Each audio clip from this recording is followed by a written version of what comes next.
Olá, o tema de hoje é o sexto selo do livro do Apocalipse, que foi aberto no ano de 1755, logo após a grande tribulação, conforme Mateus capítulo 24 e o versículo 29, após os 42 meses de supremacia papal, com 4 grandes eventos, e deu-se início o tempo do fim, ou o princípio das dores.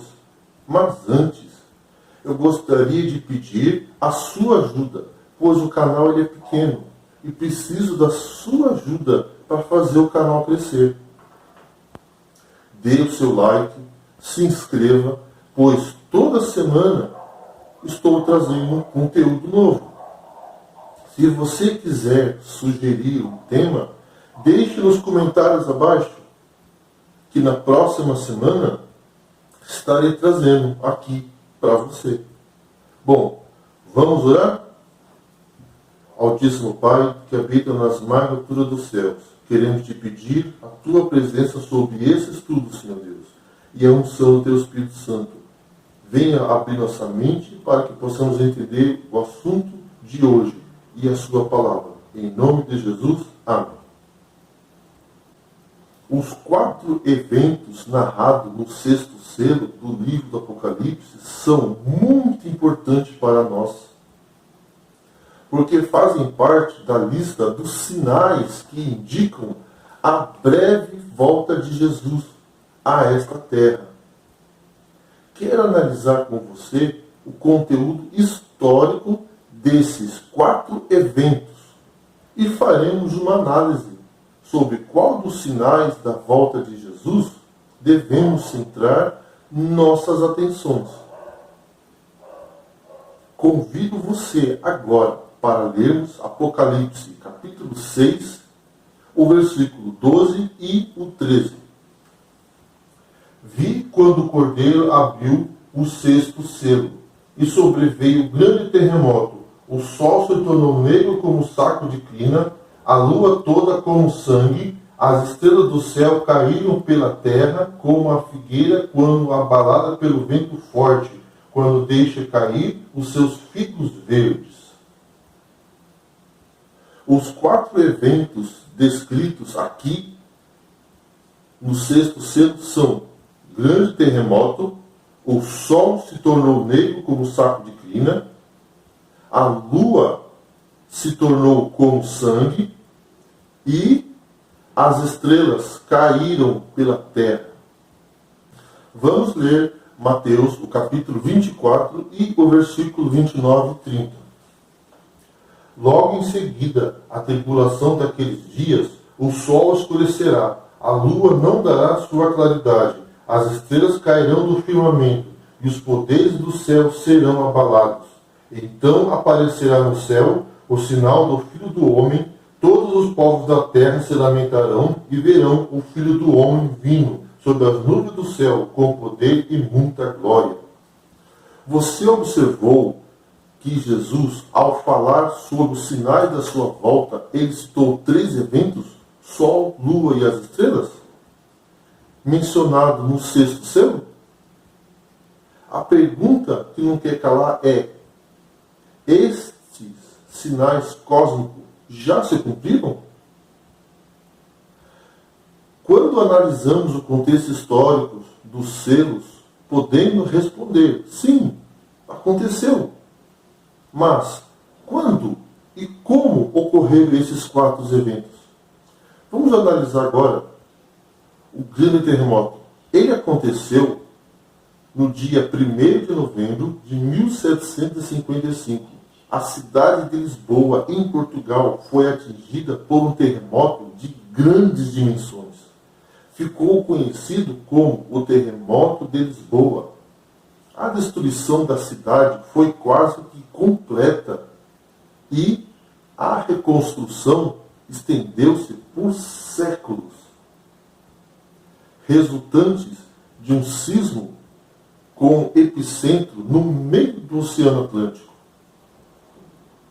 Os primeiros abalos foram sentidos por volta das 9h30 da manhã. Por se tratar do dia de Todos os Santos, muitas pessoas se encontravam nas ruas e nas igrejas, o que resultou em um maior número de vítimas.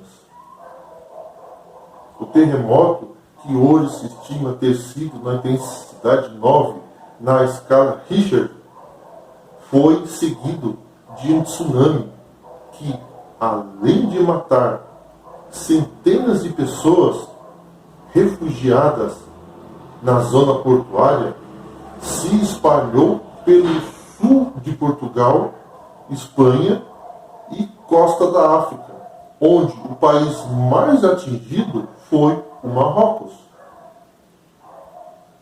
Os efeitos foram sentidos em todo o entorno, embora em proporções menores.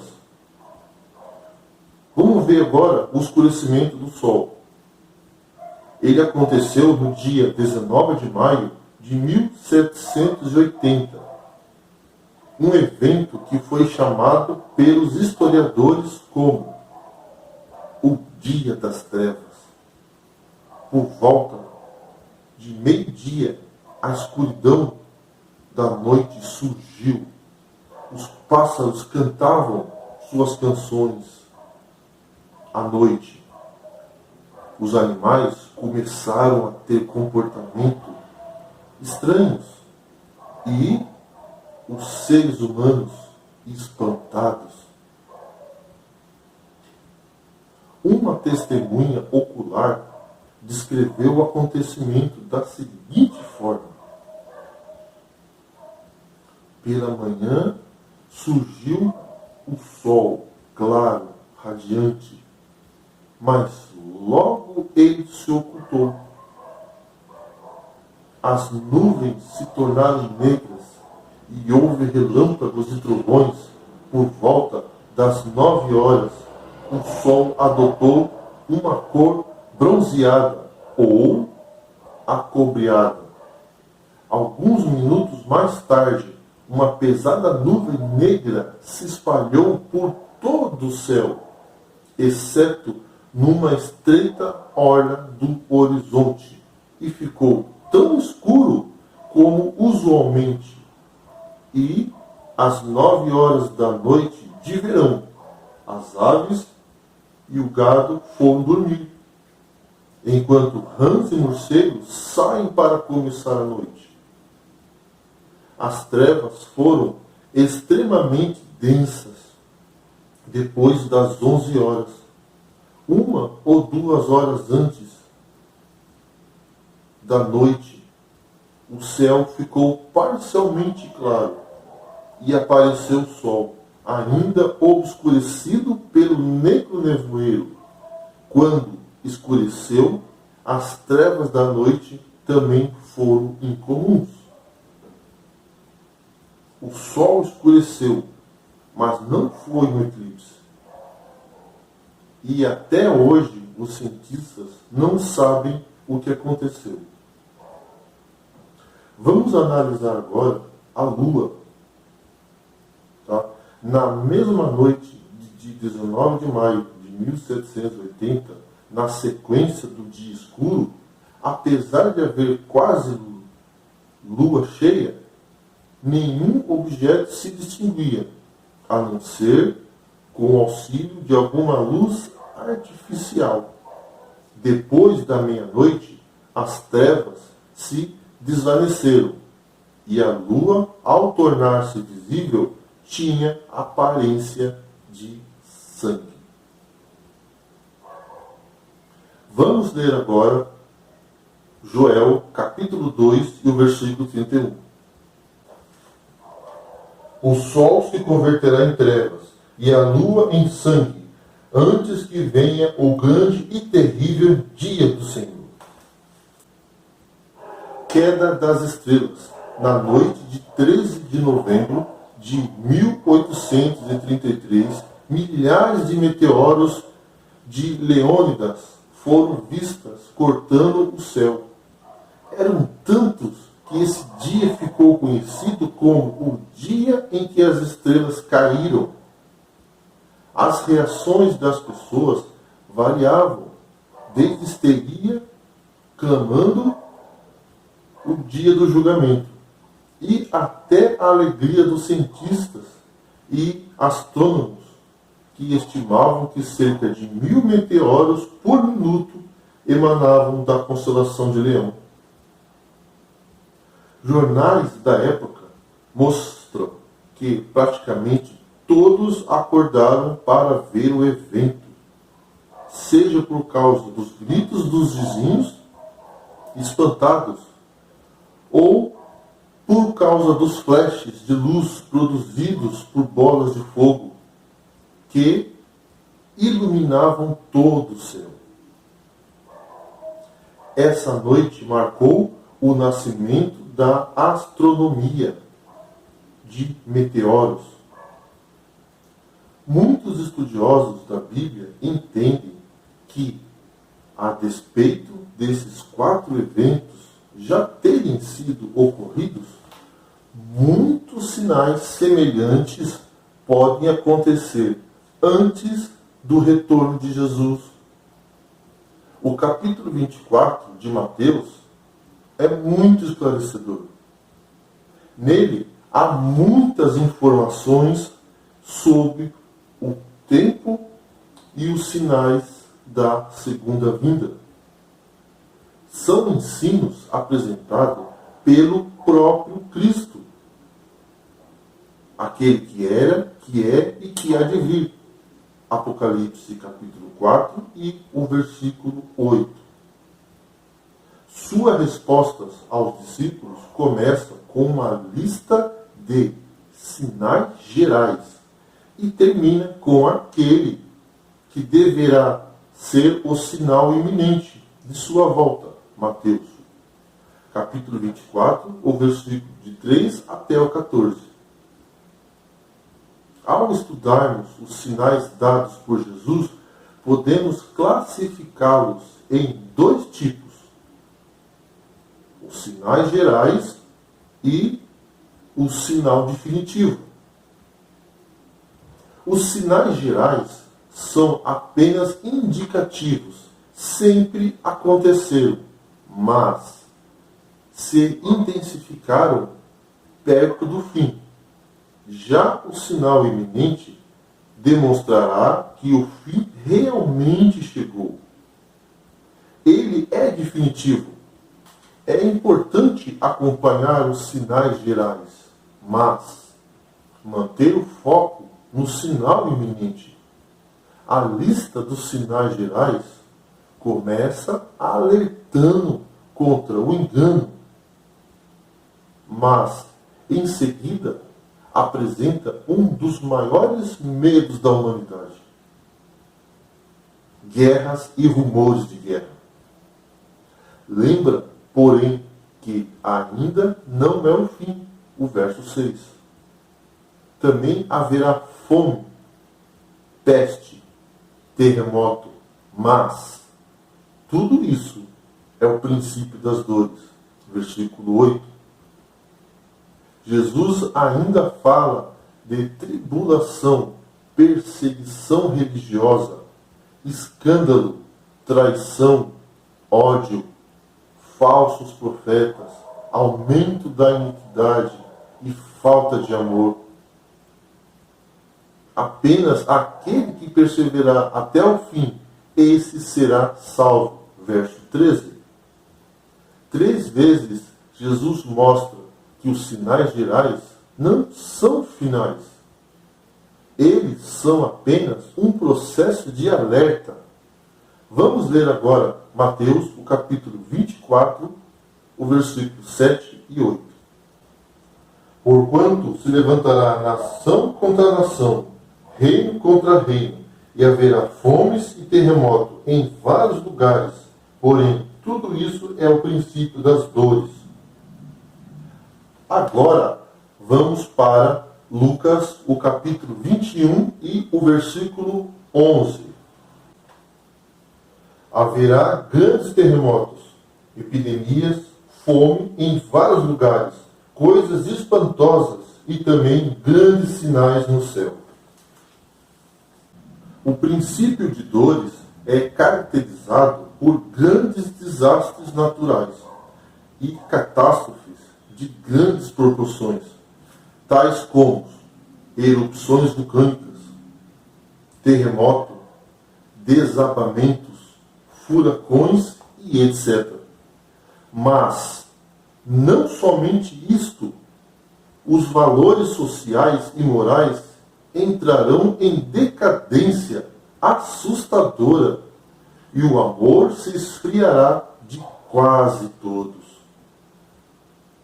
O sexto selo culmina com a segunda vinda de Cristo. Por isso, podemos adequadamente chamá-la de o tempo do fim.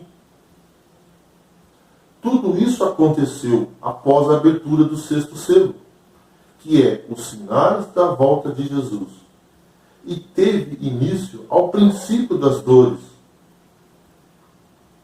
Paulo explica, são as dores de parto do planeta que geme cada vez mais forte por estar chegando a sua hora.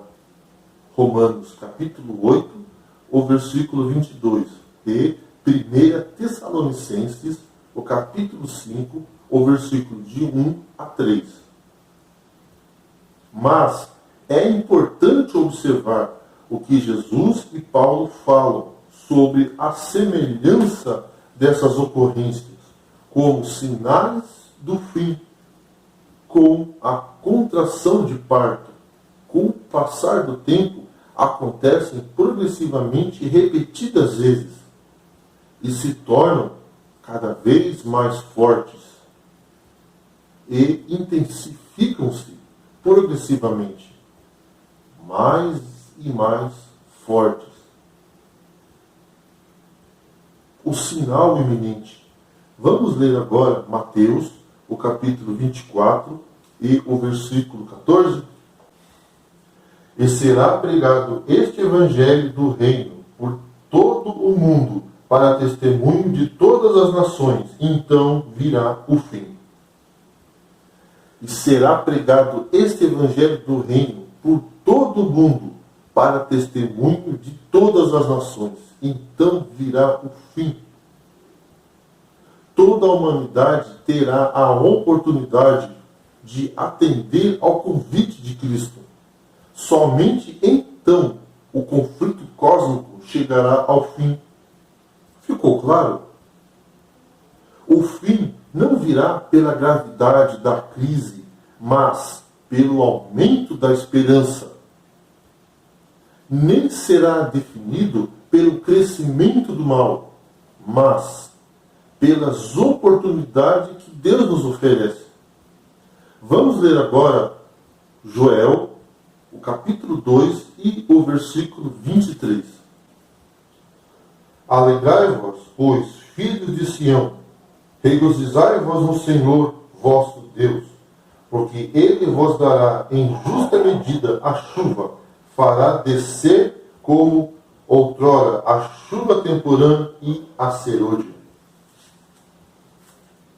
Esta chuva, chamada na Bíblia de serôdia, ocorria entre os meses de março e abril e servia para amadurecer os campos na Palestina, preparando-os para a colheita.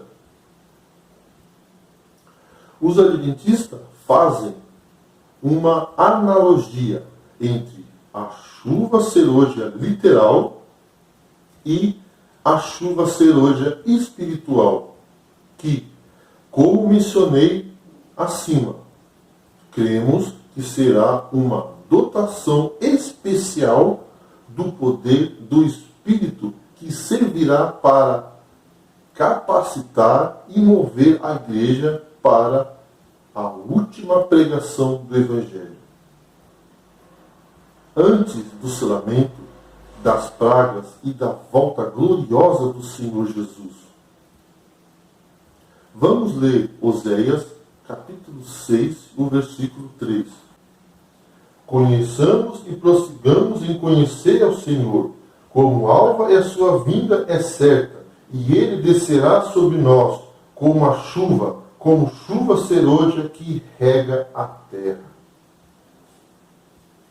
É uma obrigação da igreja hoje se preparar mais para o recebimento desta manifestação plena do Espírito Santo. Agora, como podemos receber a chuva serôdia? Amar ao Senhor de todo o coração. Deuteronômio capítulo 11, versículo 13 e 14. Somente os que colocam Deus em primeiríssimo lugar, acima de estudo, família, esporte, dinheiro e por aí vai. Pode-se dizer entre este grupo que o amar de todo o coração, pedir o derramamento abundante do Espírito. Zacarias capítulo 10 e o versículo 1.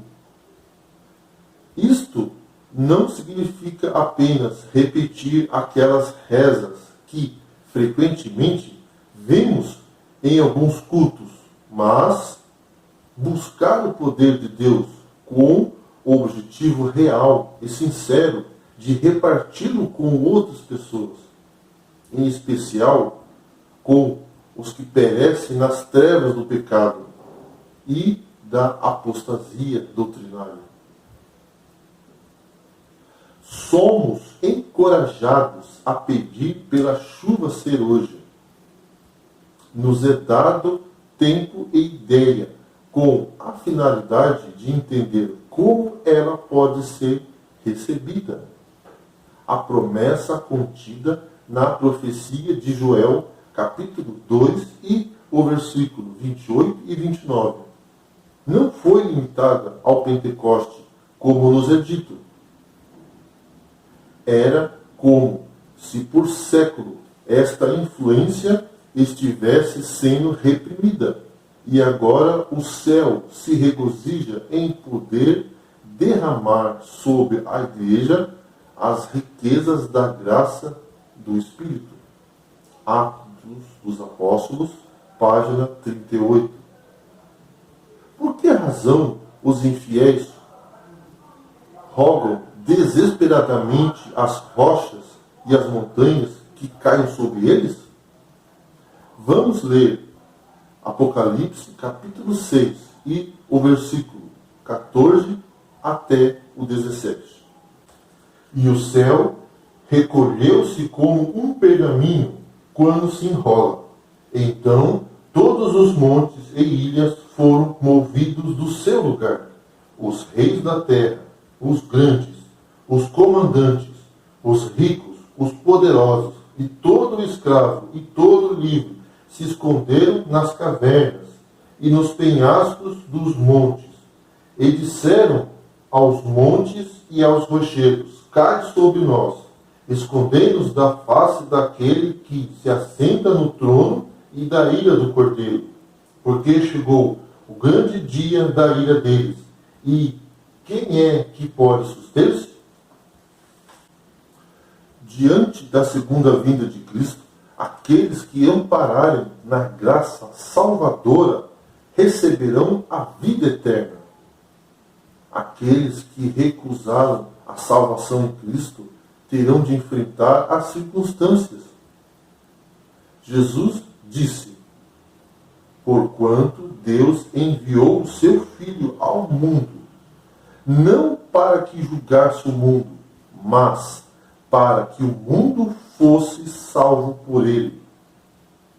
Quem nele crê não é julgado. O que não crê já está julgado, porquanto não crê no nome do unigênito Filho de Deus. João, capítulo 3, o versículo 17 e 18. O que viu João acontecer no céu ao abrir-se o sétimo selo? Vamos ler? Apocalipse 8, o versículo 1. Quando o Cordeiro abriu o sétimo selo, houve silêncio no céu, cerca de meia hora. Este silêncio se produzirá por ocasião da segunda vinda de Cristo, quando os anjos virão com Jesus. Mateus 24, o versículo 31.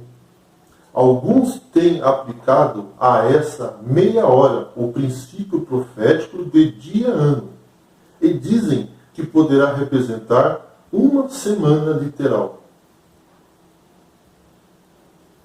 Por isso, quem ama a volta de Cristo prega o Evangelho, busca o poder do Espírito Santo, vence a vergonha ou a acomodação e se levanta para testemunhar. Não espalha uma mensagem de condenação e medo, mas um convite de esperança e salvação. Afinal, condenação é uma consequência da rejeição e nunca o objetivo principal da mensagem bíblica. Como você se sente diante do convite do Evangelho? Deseja responder afirmativamente ao chamado de Jesus e está preparado para o encontro com Ele, a sua volta? Amém. Vamos orar. Senhor nosso Deus, estamos aqui para entregar nossas vidas a Ti e queremos estar preparados para a volta de Jesus, para que possamos abraçar Jesus e ir com Ele para as mansões celestiais. Derrama sobre nós o Teu Espírito Santo, que Teu Espírito Santo possa, Senhor Deus, nos conduzir até Cristo, Senhor Deus. Abençoe a cada pessoa que está assistindo esse vídeo. É o que nós te pedimos. Em nome de Jesus. Amém. Que Deus abençoe a cada um de vocês.